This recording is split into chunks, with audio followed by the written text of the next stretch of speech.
वकील भैया के उसे 1 रुपया का परमात्मा सदा सुखी रखे। अरे फूला भालो ढाना गेली गौरी के फूल बारिया, अरे बगिया अरे बग देखाली में सामार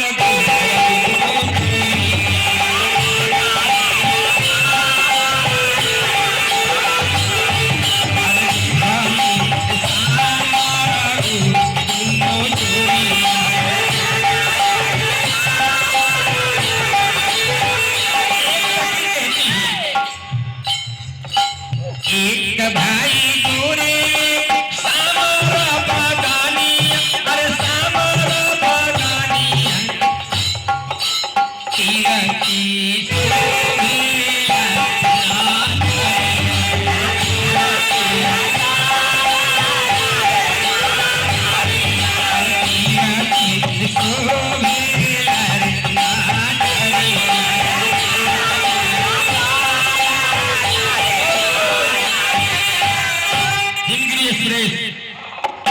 सरकार जब फूल लेकर चल रहे थे, मिथिलानी छत पर बैठी। मिथिलानी कहती सरकार यो कभी सिर उठे सरकार। दोनों भाई नीचे गिर करके चल रहे थे। मिथिलानी कहती है कि तनी तकियो ये रघुवरे, तनी तकियो ये रघुवर हमारे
निवासी के रूप से 1 रुपया का परमात्मा पूरे परिवार सदा सुखी रखे।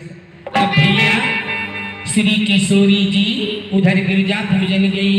हाँ। और राघवेंद्र जी सरकार गुरु के पास आए। हाँ जी। गिरजा पूजने जब गौरी गई। हाँ। तो नयन के माध्यम से राघवेंद्र जी सरकार जो किशोरी जी के हृदय में थी। हाँ। वह माला लेकर गिरजा की पूजा कर रही थी। मन में राम राघवेंद्र जी से बोले कि प्रेम विवश भई, पार्वती प्रेम विवश हो गई। माला गिर गया किशोरी के हाथ से, पता नहीं चला मैया पार्वती मुस्कुरा कर आशीर्वाद देती है, हे सीए, जिस वर की कामना करती हो वही वर मिलेगा। राजा जनक जी ने पर्ण किया, जो इस धनुष को तोड़ेगा उसी से सिया ब्याही जाए। जय की बाबा। दीप दीप के राजा आए, एक केवल दशरथ नहीं गए। वाह। दशरथ जी क्यों नहीं गए पता? दशरथ जी भारतीय सनातन संस्कृति के प्रोत्साहक। उन्होंने सोचा कि महर्षि विश्वामित्र के साथ राम लक्ष्मण जाएगा, तो जिस विवाह के माहौल में जिसका बेटा बैठा हो और वहां बाप भी जाए, ये शोभा नहीं दी। दशरथ नहीं गए, रावण आया। हमारी यहाँ की इतनी सुंदर परंपरा है, समयाभाव क्या बताएंगे। भारत की संस्कृति वैकुंठ में नहीं है। एक उपमा दे दे। एक बार इंद्र ने धनुधारी अर्जुन को बुलाया। क्यों? इंद्र ने पूछा नारद जी से, नारद जी, पृथ्वी पर कोई ऐसा व्यक्ति है जिसको माया कभी ग्रसित नहीं कर सकता? नारद जी ने कहा हाँ। बोले कौन? अर्जुन। अर्जुन को बुलाया गया, पूरा मान सम्मान किया गया। आधी रात में स्वर्ग की सबसे सुंदर अप्सरा उर्वशी अर्जुन के कक्ष में भेजा। अर्जुन आश्चर्यचकित हो उठ बैठे। कहा देवी, चरण कमलों में वंदना है, अर्धरात्रि में आपको आने का क्या कारण? उर्वशी कहती है, हे धनुधारी, मैं तुझसे शादी करना चाहता। अर्जुन कहते हैं, किसी भी हालत में मैं आपके साथ शादी का संबंध नहीं कर सकता। लाख प्रयास करके रह गई। आपको आश्चर्य होगा भारतवासी, लोग कहते हैं कि वाले लोग गाना बजाना करता है। सुनो, मानव की नैतिकता का यह पाठ आधार है। कहा मैं तुझे दंड दूंगी, श्राप दूंगी। अर्जुन जी ने कहा तुम लाख दंड दो, श्राप दो। श्राप दे दी, जा तू नपुंसक हो जाएगा। वनवास के क्रम में उन्हें नपुंसकता धारण करना पड़ा, लेकिन किसी स्त्री पर दृष्टि नहीं डाली। यह है उसी तरह महाराज दशरथ जी भी नहीं गए। राजा जनक ने प्रतिज्ञा कर ली, जो धनुष तोड़ेगा, एक से एक वीर आकर धनुष पर आजमाइश करने लगे, लेकिन धनुष टस से मस नहीं। आपको एक बात विलक्षण बताऊं। हाँ। धनुष जब के पहले वाली रात्रि में रावण चुपके से धनुष को आजमाइश करने गया। देखा सब लोग सो गया तो धनुष उठाने गया। जैसे ही धनुष उठाने लगा, उसे लगा पाताल जा रहे हैं। उसने स्तुति की भगवान शिव की। बोले नमामि समीशान निर्वाण रूपम विभुम व्यापकम ब्रह्म वेदम स्वरूपम। बाबा भोले प्रकट हो गए। बोले क्या कर रहे हो? बोले महाराज जी,